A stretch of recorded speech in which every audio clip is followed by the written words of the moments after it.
All right, Rock Addicts, this is DJ Rem from Rock Addict Radio, and I have Malik from the band Acolyte on the line. How you doing, man? I'm very well, cheers, dude. How's it going? It's going very well. It's finally starting to warm up over here in Michigan, so... Oh, right, cool. It's probably a lot warmer than here, I guess. I don't actually know. The Great Lakes, Michigan, isn't it? I'm not so good on my U.S. geography. Yeah, you got it. Lake Michigan's close to me. Yeah, the industrial northwest or northeast or something. Is that right? Pretty close. Might be wrong there. Pretty close, man. Okay, so let's start with you introducing yourself, and please also introduce the other members of the band that are not with us today as well, please. Okay, sure thing. I'm Malik from the band Acolyte. We're a UK extreme metal band. The guys who aren't here today are we have JT, who's our vocalist and lyricist, Chris, who plays guitars. He's our lead guitarist. I'm the rhythm guitarist and the main songwriter of the band. And the guys who are currently in the band at the moment are as well. We have the drummer Brady, who is also not here, and we have Paul, who is our bassist currently. Although Paul is sadly leaving us very very soon to go to Ireland for work, unfortunately. So we're going to be replacing our bassist soon. These guys didn't play on the album, Brady and Paul. However, they are in the band at the moment. So yeah, so that's us. Okay, and how long has Acolyte been around? How long has this band been a thing going? Well, we formed in 2008. I basically wrote the whole first album in 2008 and got the band together. But we were a completely different lineup then. There was me and JT have been in the band the whole time. JT is a very very close friend of mine. We've been good mates for many years, and he sort of got me into a lot of the extreme metal that has influenced the music that I write. So he's a natural person to be in the band, and so we've been doing it since 2008. Unfortunately, like the first couple of lineups of the band didn't really work out that well, and it only when we got to the lineup where we ended up recording the album, that was when we started to really sort of started to actually do things properly and get gigging and all of that. So yeah. So that was about 2010, 2011. We recorded it in 2011. We started gigging in 2010. So it's been a long road, to say the least. That sounds like it, but not atypical for a band to go through some lineup changes. So hopefully you'll get her down where you'll have the core members and you guys can just keep rolling. Yeah. Well, apart from we just lost our bassist again, so it seems to be like a running joke with Acolyte. I think is these lineup changes, but we roll with the punches and we just try to. Luckily we can find people pretty quickly these days because like a couple of people know about us and they're excited by the music, and so we've got a couple of people who are interested. So we're already looking at bassists. So that's great. So really happy about that, and hopefully it'll take not much time to get back up to scratch with all of the material and everything. We can sort of move on again. Yeah, well, I wish you best of luck with that, man. So, thanks very much. so what's going on with you guys right now? What do you have lined up? Well, we've just released our debut album. It came out on the 6th of May. Although there has actually been a problem with the pressing plant, and the albums themselves haven't shipped yet. There's a problem with the pressing of the artwork and the actual master as well. So there was all sorts of crap that needed to be sorted out. So we basically I think we're getting those next Wednesday, the Wednesday coming, which will be good. That's unconfirmed, but I think that's when it's happening. soon be able to get out our pre-orders, which is good. So we've done that. The whole second album is written. We've been learning the songs for the second album, and I've even been writing songs for a third album now as well. It's because we've been going so long, and we, basically I'm quite ahead in the writing phase of things. But yeah, so we're currently learning the songs for the second album, and we're going to be gigging a lot more now. I've just recently had surgery, so the last 7 months have been very difficult for me performing. I've not been. I'm a bit of a bit like I like to really move when I'm playing, jump around and go crazy. So that's my style, and I've not been able to be at my best performing for the last 7 months. So we're going to be back on the gig circuit as soon as we can, really, which is excellent, and I can't wait. It's going to be brilliant. Very cool. And if those albums come to you next Wednesday, I should expect one to hit the mail to me like on Thursday, right? Hopefully. Well, you're in the US, so maybe another day. Maybe we'll see. Okay, I'll give you that. That's cool. So I have to tell you, so I was just, I was sitting here listening to the album before we called, and what I really like about you guys is that, and your writing style is that, you definitely have the Black Death extreme metal kind of sound, but you also have some good shredding in there, man. The guitar work's pretty cool. Oh, thanks, dude. I don't consider myself a particularly good guitarist. I think I'm a good songwriter. That's where my skill is. I've written music like my whole life. I've written like loads and loads of music. Now, this is my sort of first metal project I've done. But I find that I'm quite capable of writing. However, like playing, I'm not necessarily the best guy in the world. Chris is fantastic though. Chris is one of the most essential components of the band. What he does lends itself so well to the music as well. Like he writes accompanying parts that just are brilliant, and he's the one who's done the solos on the album. So any of the bits that are a bit faster, whatever, usually are probably him. So yeah, but yeah. So thanks though. That's a nice compliment. Well, and I have I have the digital copy obviously, but the tracks are titled weird, where they don't have actual track names, so I don't know. But I was listening. Are they not? No, but no big deal. But I was listening to track 4, like before, in that one, actually, when it was over, I listened to it again because I loved it so much. So whatever the title of track 4 is, that track is amazing. That would be the Nameless Expanse. It's the doomy one, yeah. With yeah. The big sort of angry ending. Yeah, that's amazing. Cool, thanks, man. That was one I was a bit worried about putting on the album actually, because I thought it might sort of seem a little bit like out of character for because that one and I think it's the 6th.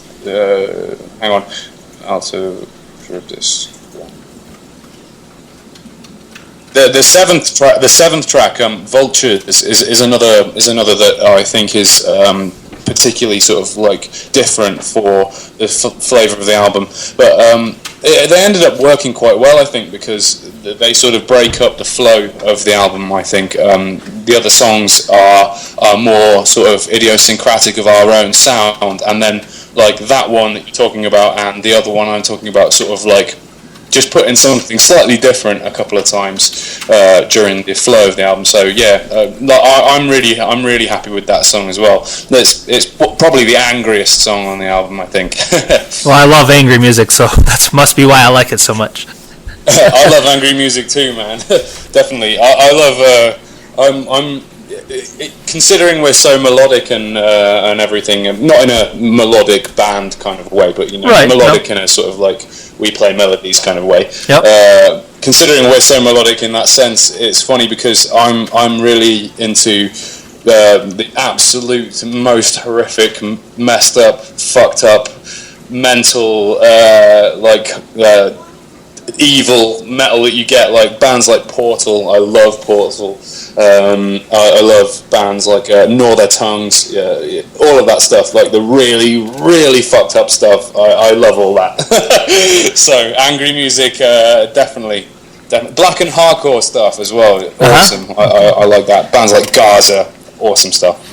Well, and that's the thing though. What I noticed with because I got to like track 5 while I was sitting here waiting, and every song had a little different sound, and I really appreciated that as a music fan. So. Oh, that's cool. That's cool. I'm glad you think that actually, because like I think the way I wrote these songs so long ago, and we recorded it a good while back, and I've heard it like a million billion times. Right. So like it's a bit difficult to be objective, but like I think a few of the songs sound like almost sort of like have similarities to them. So it's nice to hear that somebody think that possibly they all do have like a different feel to them. I think that's great, because that's what I would want, Right. That's how I want to write music.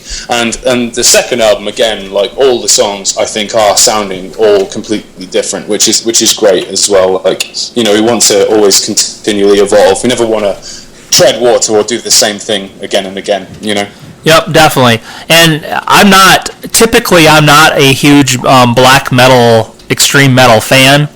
But when I find a band that every once in a while I come across a band like you guys, and I'm like, oh, you know what, these guys are amazing, and I dig them. So it's just nice to find the occasional band kind of like you guys that I'm like, wow, these guys are awesome. If you know what I'm trying to say. That's really kind, man. I think thanks for that. This is a bit of a bone of contention for us, actually. Like, every single reviewer and every single person I speak to says that we're black metal. However, I really don't think we are. Like, it's funny because literally every band that influences me in my writing, they're all black metal bands. Apart from maybe, I think King Crimson are a bit of an influence, an old prog band, and also some other 70s prog, but mostly it's black metal bands that influence me. So we have Enslaved, they're a big influence, and then we have like the weirder influences like Death Spell Omega and Virus, and a fairly unknown black metal band from the UK called Code, who are amazing as well. Like, I don't know if you know those guys, but they're worth checking out. They're so awesome. So like we have a bit of a strange sort of collection of influences, but I still don't think we're black metal. I kind of think we're rock. I kind of think we're rock, like blackened rock maybe, or something. There you go.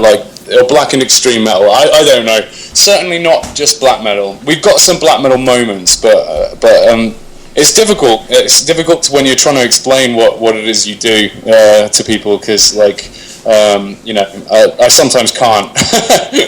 No, well, I guess, when I first started listening to track 1, I kind of get that black metal, but that's kind of what I was saying. Each track I listened to, I heard different things, and it showed me that you're not just that one style. And I don't like sticking bands into genres anyways. That annoys me, so.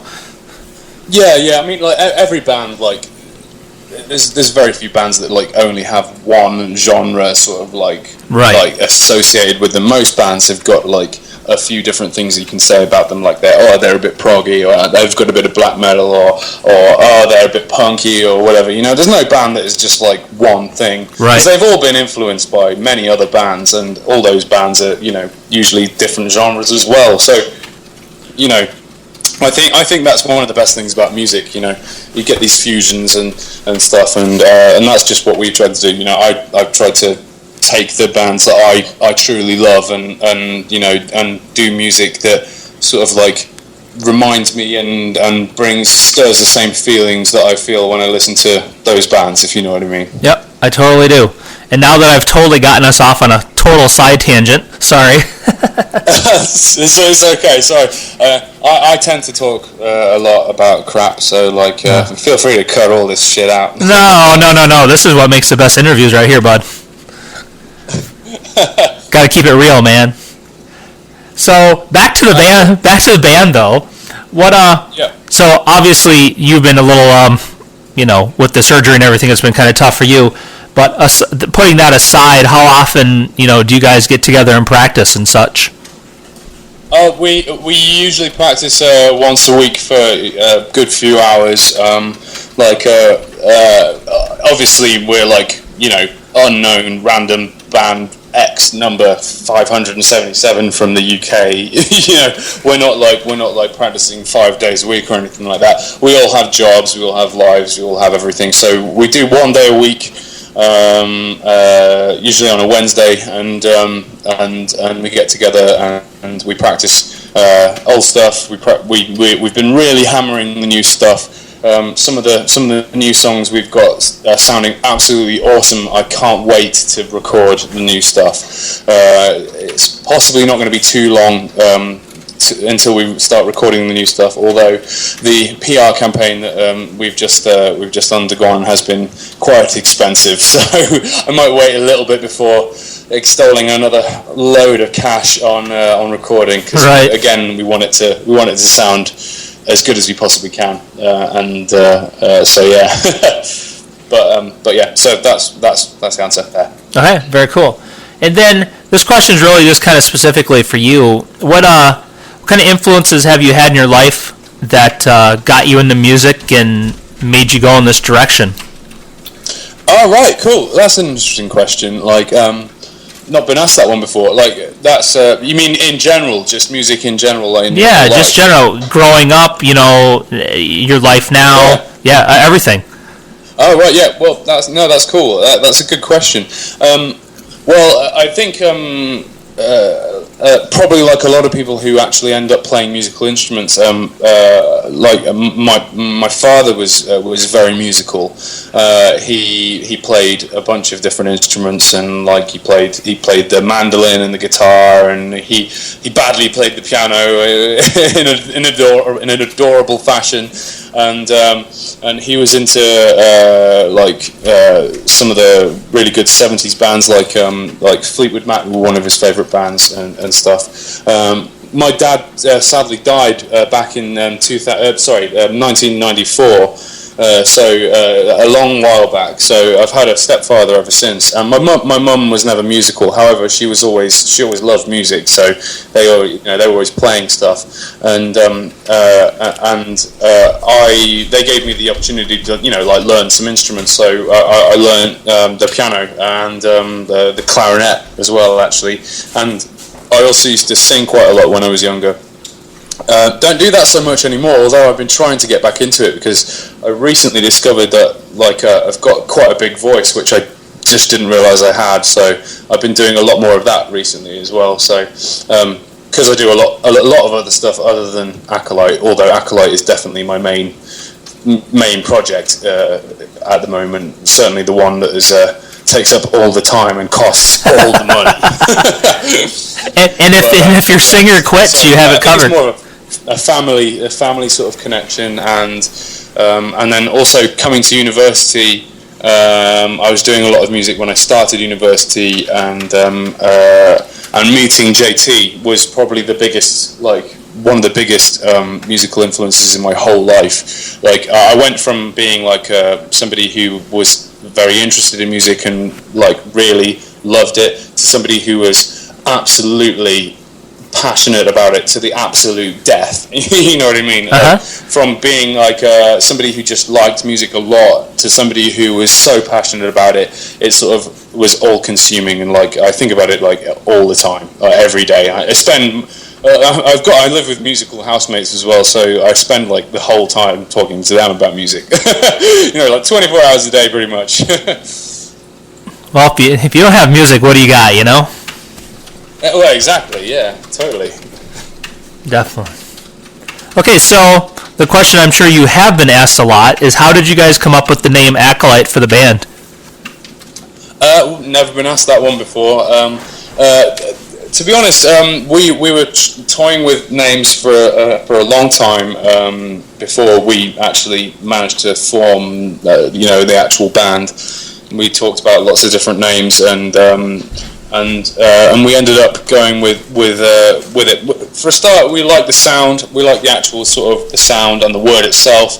But also, we kind of feel like we are vastly inferior, and like we feel like we are beholden to these other great bands who we are influenced by. So an acolyte is sort of like a religious minion, if you will, somebody who you'd see maybe going in a church lighting candles and just doing the sort of like the dirty work, while you've got the bishops and the cardinals all being all grand and everything, and we're there in the background, just sort of like as these people who follow these great bands who are our influences and who we hold in such high regard.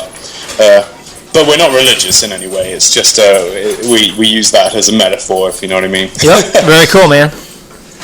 So, where is the best place for people to find out more about Acolyte? What websites and social networking do you guys use? The best place to find out about us would be our Facebook page, which is just Facebook.com/Acolyte Music. I guess you could possibly put a link in the description of the YouTube video, I guess. So that's somewhere where you can find out about us. Also, if you want to actually listen to the debut album, we're on Spotify, so you can, if you type in Acolyte Alta, that's our debut album. It's spelled ALTA, and then you'll be able to have a listen to the album as well. And if you want to buy the album, you can go through our label, which is Maud Grimm. Again, if you need any links, you can also come to the Facebook page, or we can provide them later or whatever. So there's all stuff there. And do you guys have merchandise for sale as well somewhere? Again, like, this is something we're extremely far behind on. No, we don't have any merch at all really for sale. We did have a sort of print to order t-shirt website going for a while, but the t-shirts are so expensive because we don't print them ourselves. We don't have them in stock. They're just printed to order by the company. Right. That's the minimum price they can cost, and we don't make any money off them. The company just makes all the money off them, and they were like 14 pounds. So whatever that would be in dollars. I mean, like almost 20. Like $22. It's like nobody's going to pay that for a band that don't really know. We're going to be getting some stuff done eventually soon, but again, it's just a money thing. Everyone in extreme metal is poor. We're all poor as fuck.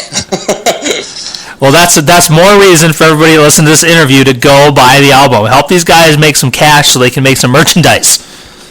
Yeah, that'd be great. Yeah, go buy the album. In fact, better still, buy the album off us when you come and see us at a gig. There you go. Because they got enough music written for the next 10 albums, but they can't have any merchandise yet. Dang it. Yeah, well, we were working with an artist, a fantastic artist actually. His name's Chris Catterall.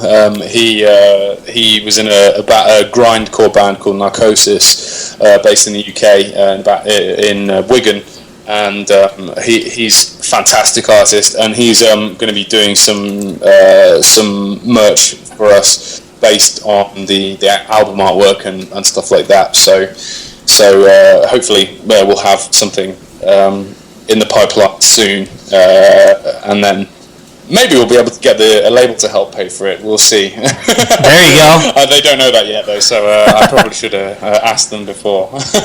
Well, you never know. You can always throw that out there. Yeah. They probably won't hear this. I'll make sure I ask them beforehand. Very good, man. Okay, so with this current album that's out, where did you guys record this at? Where did we record it? Yes. Right. Okay. Yeah, we recorded it with a good friend of ours, a friend of the band, a guy called Tom Dring. He has a recording studio in a town called Southport, which is just near Liverpool. in England. Obviously, it's not too far away from here. It's about an hour's drive.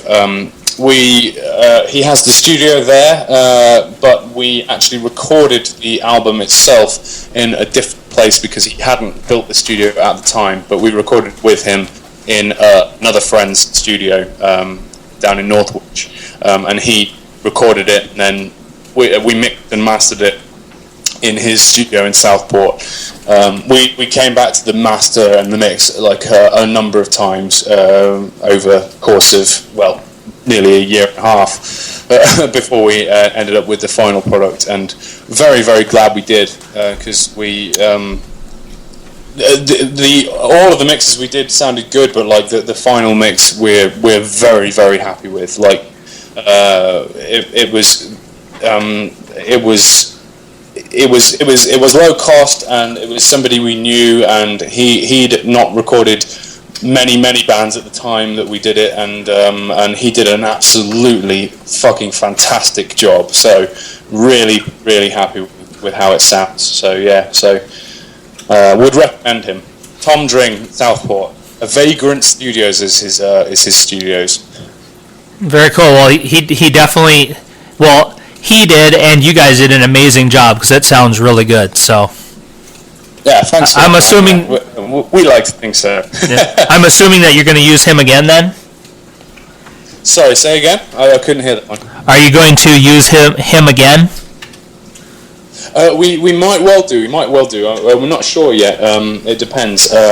We have a few different ideas so far. It depends on our budget. It depends on what he wants for stuff now, because he's been recording many other bands since then. I mean, he's worked with bands like Dragon Sunlight and Electric Wizard, and a bunch of other bands that have bigger names, and so he's got a lot more experience, and his stuff is sounding better and better by the day. He can record guitar tone that sounds amazing. So I would personally be happy with working with him again, definitely. However, I don't know whether that will be what we go with in the end. That will be a band sort of discussion right. We'll have when it actually comes around to actually recording it, whenever that will be. Yeah. Okay. Very good. Okay, so here's a question for you specifically again. If I grabbed your iPod or your MP3 player, however you like to listen to music, what would I find you listening to today? Oh right. Interestingly, today. It's been a bit of a mix. Like I've got like an obscenely diverse taste in music. I like all sorts of stuff, ranging from the most depraved, fucked up extreme metal and harsh noise to like stuff that's pretty nice actually. Stuff that borders on like on the poppier side of things. I love Michael Jackson for a start. Like, I think he's fucking awesome. But today we've been listening to Enslaved. Actually, unsurprisingly, one of my favourite bands. We've been listening to Deathspell Omega. Earlier we were listening to Shining, the good Shining, the Norway Shining, Black Jazz, the album. Listening to an absolutely underrated and amazing Norwegian black metal band called Helheim, who are so fantastic. I can't stress enough how much I love their last album.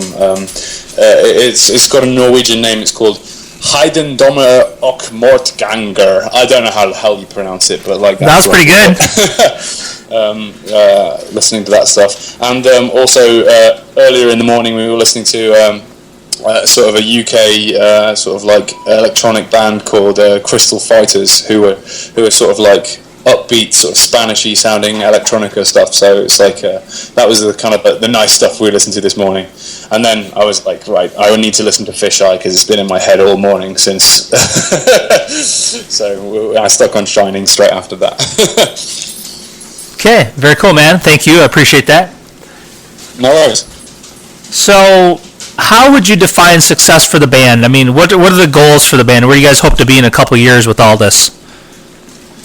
well, that's a question and a half. Like success in this sort of like scene and industry and whatnot is extremely hard to measure. I mean, there's plenty of UK black metal bands out there, and they've all been working extremely hard for years. Most of the ones that are well known all have about 3 albums out now.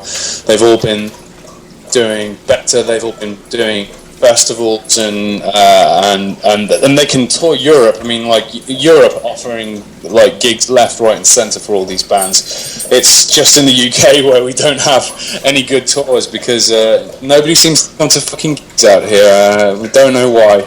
In Europe, they're all for it. They all flock to the gigs. So I mean, like if we can be doing anywhere near as good as like any of those bands, then that would be amazing.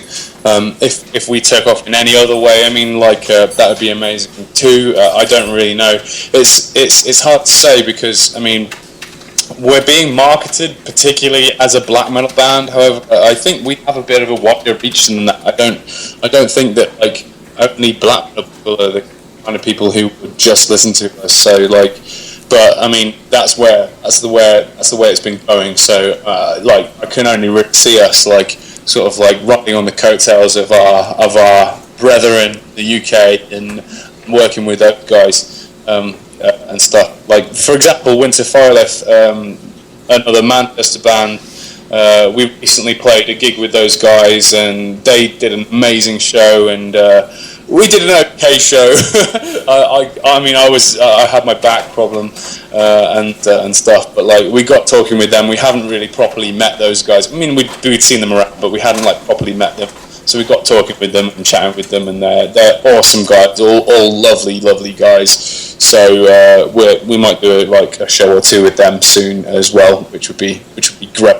And I think we possibly might have a tour coming up later in the year, but that's completely and utterly unconfirmed. And we're talking about bands we've got some in mind, but it's all unconfirmed, so I can't really say anything about that. But we would very much like to do a tour soon.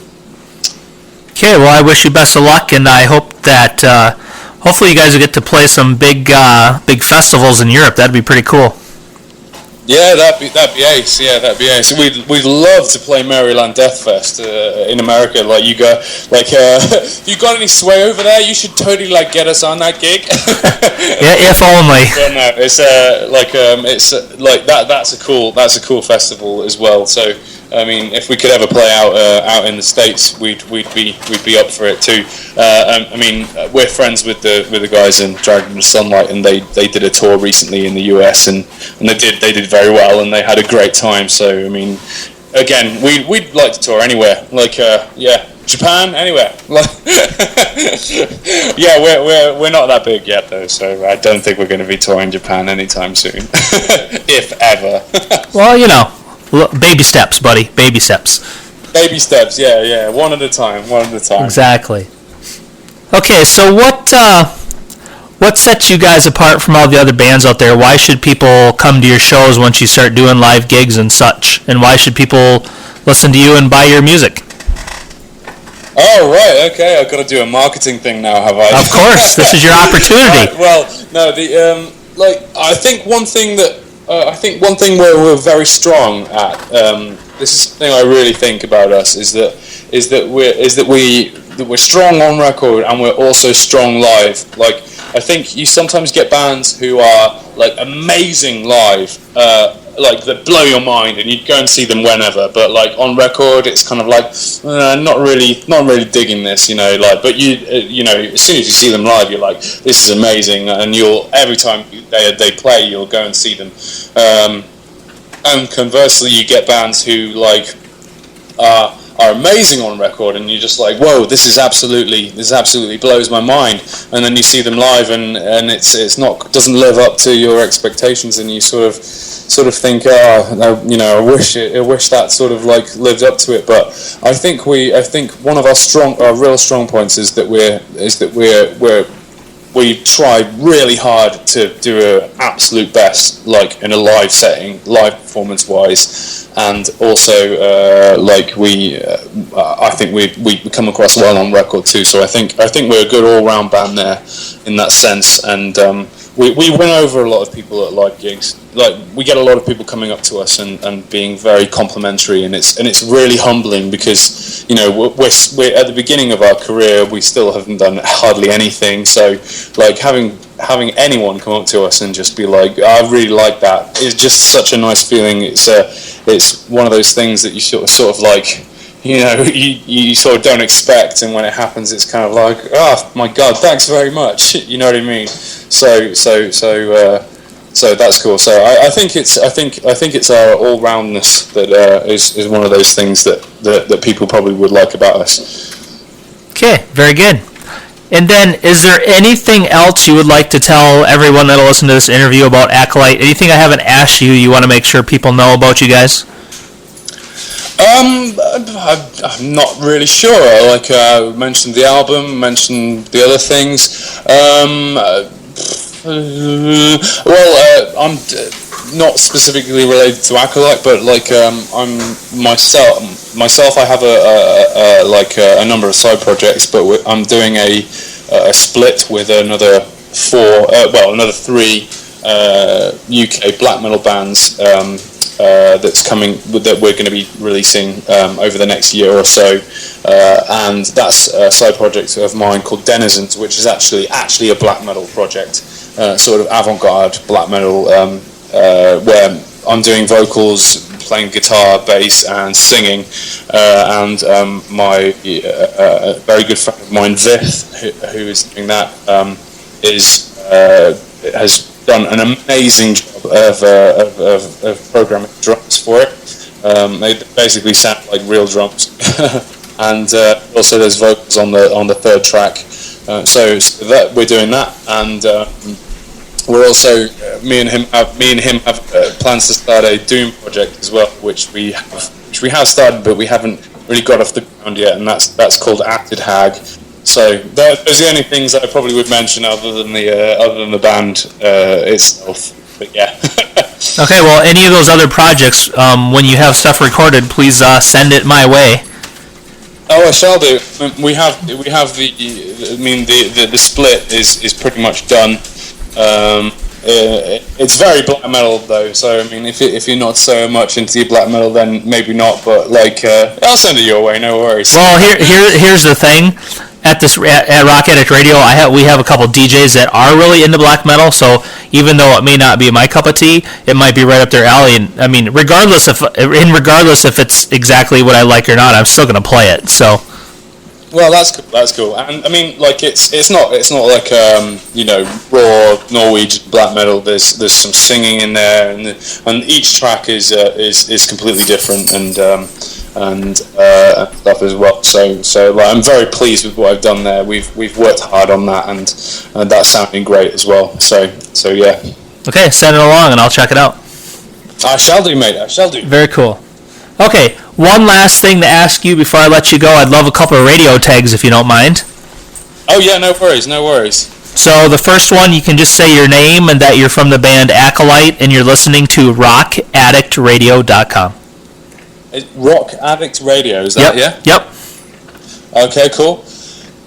Hi, this is Malek from the band Acolyte. You're listening to rockaddictradio.com. Perfect. And then the second one, if you can do the same thing, but say that you're listening to DJ REM at Rock Addict Radio.